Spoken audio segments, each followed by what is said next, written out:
Hey everybody, welcome back to the channel, welcome back to some more Warforge, and I know it's been a little quiet on the video front, been trying to keep up with that one stream, one video goal, and fell a little short with some other stuff going on in the non-Warforge world, but I'm happy to be here. Thank you so much for your feedback on the poll. I was really struggling. I will do some sort of meta report for sure. I'm kind of thinking I might put that out after we get the Astra Militarum reinforcements to kind of give people an idea where I would rank some of the new stuff for them, because boy, do they need some help. Sure, we had the patch. There were a lot of changes to be sure, and maybe there was something in terms of individual cards that got a little bit of a boost. We'll definitely talk a bit about that in the builds today.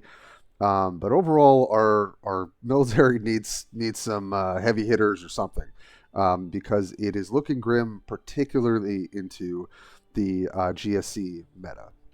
So before I get into all the meta stuff, that we will get a meta report out at some point, but I put out that poll. Y'all voted for Astra Militarum, like raid recommendations or some sort of primer, so that when they come, you feel like you have a sense of what are some of the viable archetypes. Why are they good? Why are they bad? What to shoot for. And there's still, I will say about the Astra Militarum, there's still some units where I'm like, man, if this all works out, this works well. But the faction itself, I think where it is right now is very polarized. I don't think it does a great job with mid-range. I think its probably strongest, most consistent asset is aggro. And then I think on the other side, with tanks combo, which was definitely a big pioneer from Tarkwell, who's in the same alliance as well, and I've learned definitely quite a bit from, just needs its right place in the meta to function, and I don't know if that's quite where we are. So that's kind of the overview, but today we're going to get into a build for each Warlord, genuinely the builds that I feel I can recommend to you. Are they going to get consistently above a 50% win rate? I think maybe two of them can. Maybe all of them can. It really depends on the matchups. They have really bad matchups. They've got some really solid ones, and then they've got a lot that go 50-50, and you got to play pretty tight. So we'll look at those builds. We'll go over a battle log for each game, because I do want to showcase what it looks like and how to set up the ideal game state for all of these warlords and their builds, so that people who really haven't picked these guys up, and just to reflect real quickly, when Astra Militarum were released, they were pretty strong. They weren't like Tau released strong, and GSC kind of was like, grew on people. They got kind of stronger and stronger as people learned how to deck build with them. Astra Militarum always kind of had a pretty, amazing time at building a wide board, and that was their big strength. It could really shut out things that couldn't keep up tempo-wise, or didn't have AoE clear. But I think as time has gone on, they've really fallen by the wayside and have been one of the lower winning factions for a number of reasons. So they are hopefully going to benefit from this reinforcement. And if you're really struggling to know kind of where to start and what you should be looking for, I think this video is for you. So thanks so much for the support on the channel. We are getting dangerously close and amazingly close to 1,000 subscribers. So if you like what you're seeing, feel free to subscribe and hit that reminder bell for when the videos goes live, or the streams. So been having fun with that whenever I can get to it. And streams have actually been a little easier to plan. And thank you all for stopping by if you have. So let's get into it, and we're going to start with my favorite build, the BJ Aggro Creed. Okay. What are we looking at? For those who don't know, the very infamous Ursula Creed, she has a duty ability that deploys a Shock Trooper, which is fairly strong, right? So if you're not familiar with the Shock Troopers, right? 3 health, 1-2, you get to ping for free. It's got Vanguard.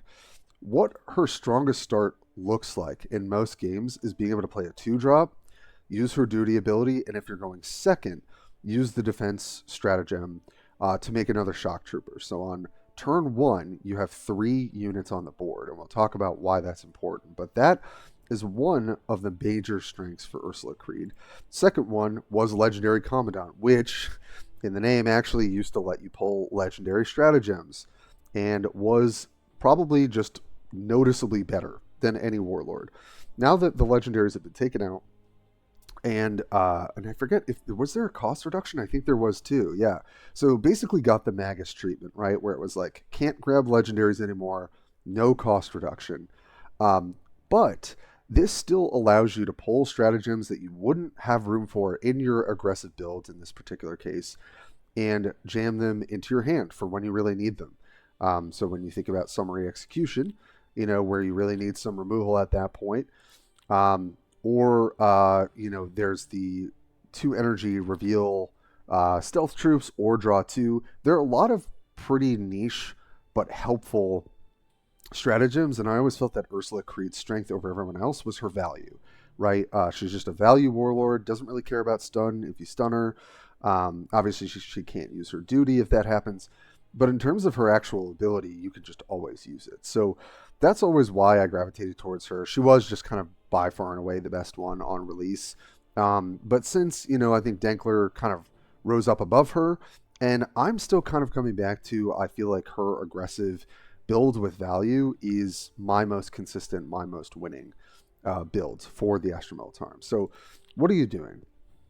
I won't go through everything here because we'll look at the battle logs too, and I don't want this video to be too long. But essentially, what you're trying to do is have an explosive turn 1 or 2. If you're going second, you get that extra troop. You're trying to set up a 2-drop regiment, whether that be Cadian Medic to heal and kind of make your board have a little bit more staying power, or Ratling, which especially into GSC's stealth troops can be really good at shutting them down, right? If you have, 2 other troops plus your Warlord plus Ratling, any 3 health stealth unit's going to die, and obviously if you have another troop that can attack, 4 health stealth troop is going to die. So Ratling really provides quite a lot of value, especially into stealth matchups. And so you're really trying to set one of these up and keep them alive, then drop a 3-drop regiment payoff, which is this getting big to really punch them in the face with the Autocannon Squad, or Kasrkin, which obviously you can't rely on where this damage is going to go, but when it draws a card, this card's excellent. Or if it allows you to just punch another troop for a little bit of extra damage, or the Warlord's face, Kasrkin with that 4 health on the 3-drop is just worth it, right? So very aggressive start. You need to set up your turn 2 regiment, obviously, and that's what you want to mulligan for, right? You want to hopefully have a 2-drop regiment, a 3-drop regiment, and then after that, it depends, right? If you've got Minka plus another 2 or 3 drop, you're probably going to play her. She allows for really explosive mid-game and is just really, really important to this build. And I would say most other AM builds, she is just an all-star for me, and I think the most powerful legendary, or one that I would go for the most. We've got a 1 of Ogryn, because sometimes I felt like 2 was just kind of, meh. Wah. I don't know what that is, but that's that's where my brain went. And so really what this guy says is like, okay, I need another Vanguard unit so that I can set up another regiment troop. You really want to see your Vanguard units as enablers for your regiment value to pay off. I do think having the 1 of summary execution is just very helpful. Trade a little trooper. Shock Trooper Sgt got a buff in the health department, which is kind of nice. With Tankler, this obviously shines a bit more, but I felt like it deserved a slot just because it's a little healthier and can provide that incidental value with the duty ability. The rest of this build I feel like is fairly straightforward. The Rough Riders are just a really great necessary flank unit. Cadia Stands just going to be valuable. You do have to be careful when and where you play this because it can really swing the tempo back in your opponent's favor. But to talk about cards in Astra Militarum that are just very good if they get to do what they need to do, Cadian Standard Bearer. This is a card that if your opponent does not respect it, is going to be a win condition for you. Getting +2 ranged to your units that already want to be ranged attacking because of regiment, and getting 8 health worth of troops off of 4 energy is just a very strong play. And I think we'll even look at a game where our opponent just chose not to kill this because they weren't paying attention, didn't realize that we had lethal set up. But this is one way to do it. And so if you don't have Cadian Standard Bearer, things are going to be a little tougher. But this card really is still just a big standout in the faction, I would say. Armoured Sentinel, this is a BJ favorite, and this is pretty much his entire list with a couple edits. I shaved one of the Sentinels. I think it's a decent regiment payoff at 5. Not sometimes doesn't really do as much as I would like, and that's kind of why I shaved one. But still does quite, hits very hard in a deck that needs to have things that can do that. Bone'ead, just a really valuable unit. Psyker, just liked it as a one-of. Sometimes the shield on a 5 health unit is just really annoying to chew through. And then if you get to turn around and use his duty ability, great, put another shield on him, do something else to another unit. I think there's 1 or 2 slots, like Psyker I'm still a little kind of iffy on, where you could change it, right, if you liked another Ogryn, if you... trying to think what else you would do. But I've generally been pretty happy with this. One thing I noticed in BJ's build was that there was only 1 Chimera. And the reason I like 2, and no, we're not running Vox Operator or anything like that, is that if you develop your early game well enough, this just really shores that up, right? By giving them armor. And if you've got a medic sticking around, or just trying to push your advantage with Ratling and Kasrkin, Chimera allows for you to do that. It also got, I think, a change. Now it's at 7 health, or it got +1 ranged, I believe. That's what it was. I think it always had 7 health. Yeah. And so really what this allows you to do is keep snowballing what your deck needs to do, which is basically all in aggro, go wide, right? So obviously that can be really punished, and Chimera, I think, does a decent job of shoring that up. And if it lives to tell the tale, then you're going to get those 2 Shock Troopers, and that's pretty great. Nork, still just a beefy boy. If he lives, you get that incidental value from Renowned Bodyguard if you want it. But just a big boy stat stick. That's all you need him for. And then I think BJ had one of the 8-drop Leman Russ in this deck. I never really like that card without Vox. Obviously, it can be the sort of 8 damage to the face that we need. But I just feel with the way that this deck plays, you're playing off all the momentum that you have in the early game. And Leman Russ doesn't really need a board, but also very much benefits from a board to get value out of, right? Even if you drop this on basically an empty board, you're punching for 4 or dealing 2 and dealing 2 somewhere else. And I think generally Leman Russ ends up taking, the crown a little bit over its 8-drop counterpart for me. But that is a choice you can make, right? You can play the 8-drop Leman Russ over this. So that sort of depends on your preference. But this deck, I think I went 13-7 with over 20 games. Obviously not the best win rate. I pretty much lost I think it was 2 out of 7 games I won against Laska, the new GSC Warlord, and one of those was just someone basically beating me and then conceding. So let's just say 1 out of 7 games I actually, won. So that's a really tough thing. But all the other matchups felt winnable. Not guaranteed by any means, but definitely winnable. So let's get into the battle log. I think that's going to be more helpful visually. Sorry for my scrolling. Just to see what this deck can do. And so this is going to be against Primaris Safa. And I think that's an easier matchup for us because Safa can't pick our troops apart like Laska can. So in terms of mulliganing, I just want to see 2-drop regiment, 3-drop regiment. That's what I'm looking for. So I'm chucking all of this back. Also, Rough Rider into stealth units, pretty garbage. Sentinel, just don't really need right now. And obviously Leman Russ, same reason. So we're going to mulligan. And it's great that we've got Minka in our opening hand. It's just such a good unit. And so, we're just going to try and beat them down before they can establish whatever they're doing, whether it's Sabotage, Nexus combo, Uprising combo. And we actually snagged the Ratling off the top of our deck, which is perfect, right? Because if they want to play a Locust next turn, now they can't, right? Because all 3 of these can attack face and kill Locust with the Ratling ability. So, pretty ideal. They use a backstab on one of our troops. That's fine. As long as we've got a Vanguard troop in front of this Ratling, we could just keep pushing our advantage. And luckily, Jam Communications, we do not care about this, right? Our deck is not going to be playing stratagems anytime soon. So we're just going to, I would say generally, if you have the choice between tossing this out of your hand and playing a 3-drop, in most decks where you're beating down GSC, play the 3-drop. And I choose to play this instead of Autocannon Squad because I just want to make sure I have another Vanguard to keep this safe. Because this unit just sits here and shuts off any sort of stealth that they're running. And here we get to play Minka and double spell into a Cadian Medic. And a good rule of thumb with Medic is you want to attack with the unit you want to heal most first. So this loses its health. It gets 1 back, which is great. Going up to 3 health. I'm going to attack here, hoping that it hits here or here. And then I am going to send the 2, because this is going to die, right? So there's no reason to keep this alive. Especially because I've got a Vanguard unit here. And again, I've still got multiple troops, so they still cannot play a stealth troop with Ratling on the board. So you might not see the value, right? You're like, why are you not attacking with this, Tim?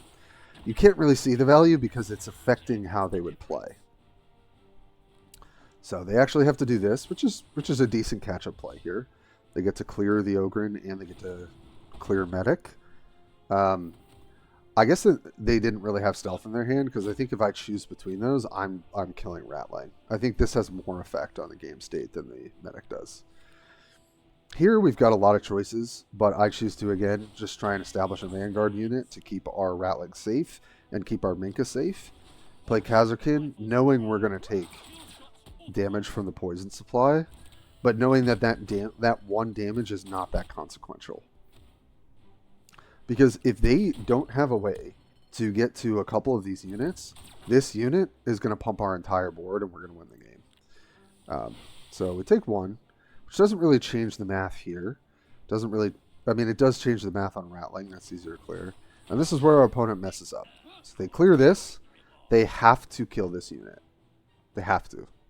Ratling is not the right unit to kill here. So our opponent makes a huge blunder and just allows us to win the game. Even so, they chose to kill this. We've got a lot of different options. We are getting stacked on sabotages, which is pretty rough, right, when we run into trap sprung. But I think if you sequence enough in the early game, you can win these games. But you have to play really tight and make sure you're getting every ounce of value out of how you're sequencing your regiment troops and playing to your win cons. So, pretty quick game. I mean, the amount of damage that we're able to deal by 6 energy is pretty crazy, especially when we're going second. That is what BJ Aggro Creed can do. I really liked working on this deck, editing it a bit, refining it a bit, and I genuinely think, just coming at you first, this is my first choice for a competitive Astra Militarum deck currently in the meta. And so if we get some solid reinforcements for this sort of archetype, whether it's regiment, aggro, or some other really good regiment, enablers, or things with duty that can survive and then be utilized to push an aggressive agenda. I think this deck has some legs to it. So that is what I would recommend first. Let's get into the rest. All right, moving on to Commissar Tankler, a warlord that really did not stand out on the release of Astra Militarum, but quickly became the favorite after Ursula got nerfed twice. And this deck pioneered by Tarkwell, I'm sure other folks have played this, but I remember viscerally playing against Tarkwell, doing this in a couple seasons after Astra Militarum had been released, and just feeling like I didn't know what to do, how to beat it. And so really the whole crux of this deck, and we've gone over most of these cards already, is Astropath, using it with Tankler's ability, which will give it flank, and therefore allow it to snag a Siege Warfare, because these are the only 2 stratagems you're running in the deck, to go down to 8 energy to pull a Rogaldorn and a Baneblade. Now this deck can brick very hard. As you might see, we're running 4 10 drops, 2 9 drops, right? And then basically kind of a regular aggro-y infantry package. Some noteworthy standouts would be Flamer Trooper. This kind of helps keep the board clear. It is one of the more necessary troops to keep you in the early game.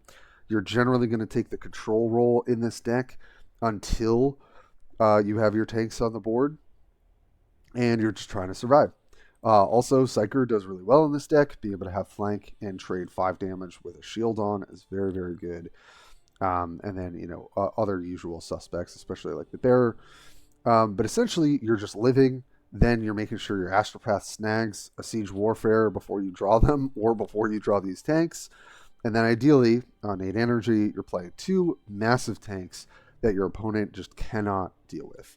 I really struggled with this on stream. I made a lot of mistakes with this deck, played a little bit more this morning before recording the video, and I do feel that this deck can win. I honestly think if you got the right matchups, probably all 3 decks we're looking at today can get to 3K. After that, I'm not so sure. When you start hitting the -40s and all of that, I just don't know that this deck has the win rate. It really, really gets hampered by really good tempo decks. It gets hampered by any deck that has pretty solid removal. And so, Ultramarines with their Inspired Retribution can be one of those. I think there are a few more. But the deck can be really hard to deal with. And I think that's where the Tarkwill Tanks All-In build shines. And Vanquisher can kind of smooth out some of those awkward draws. And with this deck, side note, right, when you've got all of these high drops in your deck, when you're mulliganing, as long as your hand isn't absolutely god-awful, like let's say you've got like a Nork, a Primaris Psyker, Ogryn, and Astropath, you're not mulliganing that, right? Because you could just mull into, a bunch of 9 and 10 drops, and then you're probably going to lose that game. So very different from what you're doing with Ursula, where I would say you're mulliganing pretty aggressively because your curve is so low. This deck you are mulliganing very conservatively with. So there's not a ton to explain here. I think this is pretty straightforward. So let's just get into a game so we can see what this deck can do. Okay. Commissar Tankler, do it as most into the Dark Angel's finest. And I would say, from my games, Dark Angels is a matchup you want because they don't have access to a lot of great removal, and they really just have, yes, they've got some really premium flank, don't get me wrong about that, but we don't really care about that with this build. We're just going to drop some big dumb tanks, and if they don't have the right combination of, I don't know, Samael and some really good teleporting, generally I think we're going to win this matchup. And this is a great hand, right? I didn't mulligan anything. I've got 2, 3, 3, Standard Bearer, Minka. I mean, this is just kind of like a dream hand for us. And you'll see there's a lot of decisions here that you can kind of play around. So they play their Tame in Stealth, right? So I could run out my Flamer Trooper. I could use my Flamer Trooper, try and snag this, right? But I'm also thinking about the fact that I want to use Astropath as soon as possible. Right? And I do make some choices to kind of delay this, but I think the choices I make, there's a legitimate reason. So sure, I could play this, right? And then next turn I'm probably going to play a 4-drop, right? And if I'm not using Astropath, then I pretty much have to play Standard Bearer. So it could curve out, and that would be fine. Or I could take my time a little bit here, make them play into this unit. I don't really want to run out this unit into a stealth unit anyway. And so you can do a lot in these early turns, and it does matter. So just kind of think about what you want to do. And to me, I basically say, I'm going to ping. I'm going to reload the duty with Lead by Example, give him another 2 health, and just sit, right? And as much as I know Azrael also can go into the late game, I don't want to trade health this early. It makes sense. They've got the defense stratagem. And so they play out a Black Knight instead of using Tame to clear. So this was probably the only 3-drop they had in their hand. And then they trade some health here. And so this kind of changes my thought process, right? Because now, as much as I would like to run out Astropath and use the ability on him, I just want to clear both of these, right? And so, because we didn't play the Flamer Trooper, now it's a guaranteed kill on both of their units. And so I choose to use my duty trigger on the Flamer, right? Because it's 2 to 3 damage. And I'm pretty happy with that sequence. Now I just have to make sure that I get duty back on Commissar Tankler so that when I do Astropath, I can use this. But also, if I can play a little bit of the tempo game, I don't mind. And so I draw the Sergeant, And you can make a lot of plays here, but I choose to reload my duty, give flank to him, punch in for 4, knowing that that will trade, and then attacking here because I have Blast 1 to clear out the legendary, the Lazarus. And so we're actually just like doing well on tempo without, falling too far behind in any sort of way. Hasn't really affected our game plan to play this way. It's just kind of kept us in the running, which is good. And so this is our turn to Astropath. We could do a bunch of different things here, but here I would just say get the Astropath down, reload your duty, give him flank, and grab that Siege Warfare. Unfortunately, we have drawn a Rogaldorn tank, so that means we have 1 less tank to draw. There are only 4 in the deck. So you do want to be tracking things like that. So they go double teleport, which is pretty rough. And they're able to pump the stats, which is just a really good line from our opponent. Just going to make these worthwhile. So the Astropath dies, but obviously has done its job. And so all I need to do is just weather the storm until I get these tanks online. And so here, we've just got a really good Laska turn, right? Or Minka. Minka and Laska, I've just been saying that interchangeably, unfortunately. So we get to play 3 troops off the back of Minka. It's absolutely huge.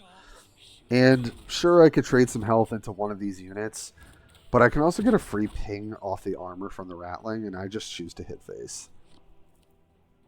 I could have taken 4, but to me, I'm hoping that my units will kind of whittle these down so I can keep my life total high. And so our opponent has a nice Talon Master coming in here to just basically clear out our board. And they do the right thing. They make sure the banner bearer is gone. Make sure Minka is gone. That's exactly who you should be prioritizing. So our opponent plays that well. But we're at 8 energy. And we've got at least 2 tanks to get with the Siege Warfare. And we've got the Rogaldorn as the follow-up. So we're sitting in a pretty dang good spot in this matchup. So we got the Rogaldorn. We get the Baneblade. It's nice that this gets the 2 armor. And so I choose to get a little greedy here and hope the ping goes here. It doesn't, unfortunately. But we get the Regiment trigger off of Dorn. And so I just choose to clear out the Talon Master. Because it has the most health. So, and so they could probably clear out the Rogaldorn tank, but there's basically no way they can get to this Baneblade. So they get a nice teleport off the Deathwing Champion, a card I have cut from my builds because I really hate when you don't teleport it. But it does work here, right? And then they choose to just go face on me because they can't really deal with this Baneblade. And so we take 8, which is a lot, but now it's like, what are they going to do? And we could just play our whole hand of troops here, but I'm just going to play the Rogaldorn again. It's got Vanguard. It's got 2 armor. If they've got Samael, so be it. But otherwise, again, it's just going to be really hard for them. And then obviously I have to clear this out to not kill this. And so we've just had the perfect 8-9 curve. 2 tanks into Rogaldorn is just going to be really hard to deal with from this particular matchup unless you've got the 7-drop removal spell. So they're trying their best to kind of punch through, but I think we've just got lethal here when we play everything out. As long as we mark them a couple times with our Kasrkins. And then Ratling also basically takes care of this, right? Or does take care of it. I can just point everything here and it will take this out. So we start there, get the regiment going. I think we get 2 pings here, so that's lethal, I believe. And that's what you got to do, especially against Dark Angels, I think. As long as you're not falling too far behind and they don't have the exact kind of right answers at the right time, which I think is even hard for Azrael to compete, then we should just hit them with our big tanks and say goodbye. Not bad. Okay, last and sort of least is Ecclesiarch's Big Chad Solar deck that I put my little spin on. So it's the Ecclesiarch LongTim Solar Midrange, just the worst name imaginable. But shout out again to BJ and Ecclesiarch for having shared these decks, and I think I reached out to both of them as well just to chat a little bit. So big shout outs to them. I basically iterated on 3 really great players and kind of put my own style on it and sort of looked at where I thought the builds could be improved. What's interesting, shout out to Slither, who was, a very frequent top 5, top 10 member of Warpforge for quite a while, and I think has just taken a break from the game. But I miss our chats and all of that. But before I get too emotional on that, Mr. Solar, right? What does he have going for him? The duty is kind of just generically decent, and the ability, right, is pretty annoying to deal with. Giving your Warlord for a full turn cycle, +1/+1 is not bad, especially when you consider maybe even playing to things like Swarmlord, where they'll trade 3 on you, but then you get to trade 3 to 1 on them, which is pretty nice.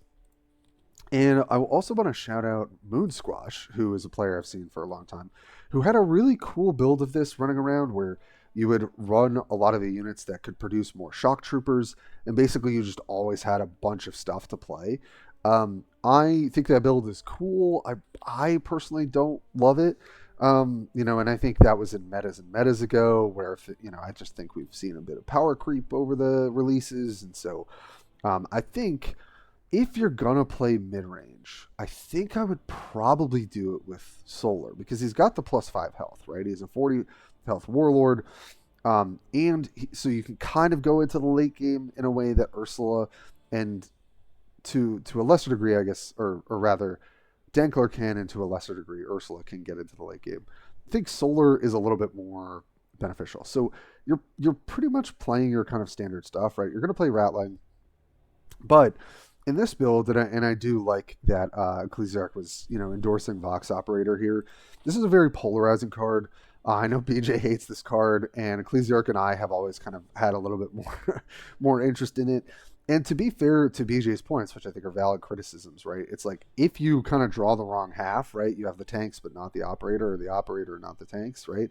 That kind of sucks. So the reason I think you've got the flexibility in this build, which I imagine Ecclesiarch feels similarly, is you've got extra health to work with, and you can get into the late game with a little more health, right? Which is essentially the same thing. So, but you still get to play Kasrkin, Minka, Ogryn. I think is a little bit better, right? You can beef its stats up. It helps you get towards the mid to late game a little bit more. And what you have to do with Solar, which you don't have to do with Ursula, is you need to play some stratagems. So I always really liked, and this was a recommendation from Slither back in the day, having one of pinning fire. It can just be helpful in sticky situations as a CC, right? Kind of like the stun squig, the 1 energy from the orcs. But also, sometimes it burns, sometimes it CCs something, and I think it does deserve a little bit of a slot. Another stratagem that I think is just necessary is Recon Operation. Can be really backbreaking into, Warp Talon, into, the GSC.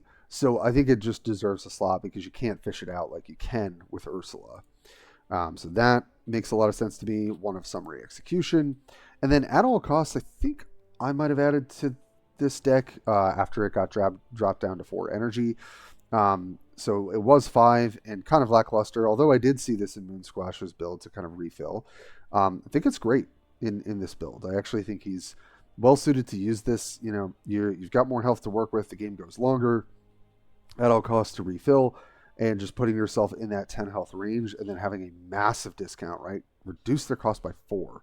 Could just swing the late game for you. And this Warlord definitely needs more card advantage, so at all costs just seems like a great candidate for this deck. I shaved a Bombast Field Gun. This card is very polarizing. It's either excellent or terrible, right? Because you need to pair it with Vox Operators. So I think in terms of playing consistent, a bunch of games over and over and over time, you're going to probably just want one. And I think it can be excellent when you've got the right conditions. And so I don't think you want 2 of this in your deck, even with the Vox Operators. That's kind of where I've arrived.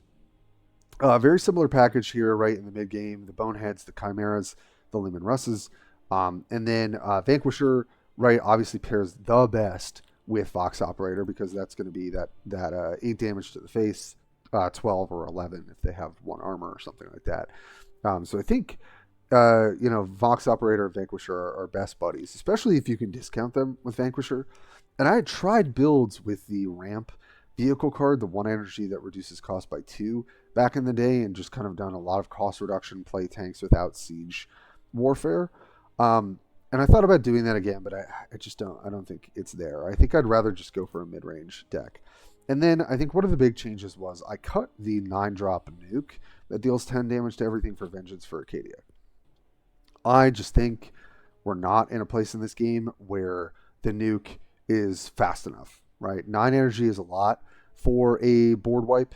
I just found it really clunky. Even when I had it, it just was like I had to pull the trigger immediately, and it never really felt like it was winning me the game.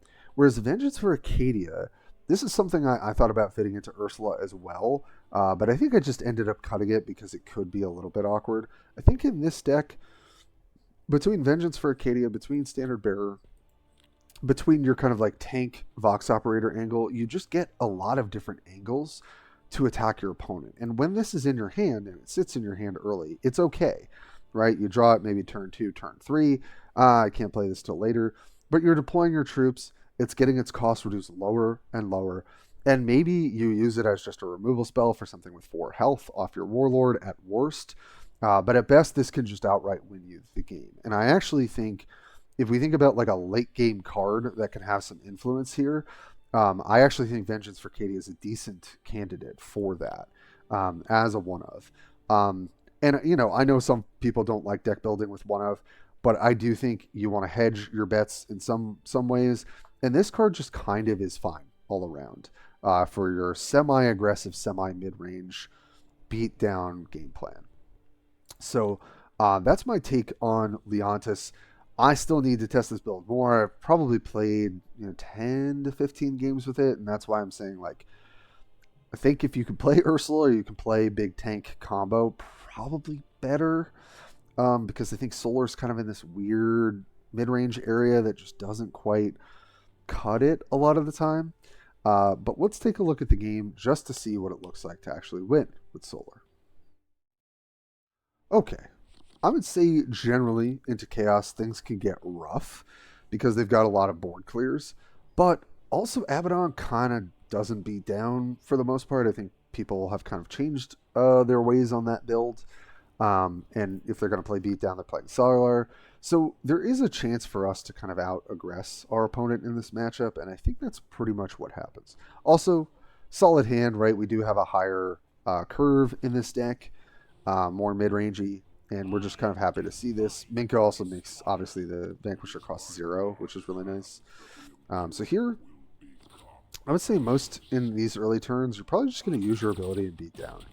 I think unless there's a pretty specific matchup, you're taking the beatdown role. So here against Abaddon, we're just going to do what damage we can and kind of keep on pushing. And so here you could do a lot of things. But I basically say, look, if you got the flanker, you've got it. But I'm just going to make this Kasrkin cost a bit less. And so even if you kill this, I can play Kasrkin and use my ability. I think you also could have just gone Kasrkin that turn and attacked. But they do end up having the Traitorous Hate, which is a really nice answer here.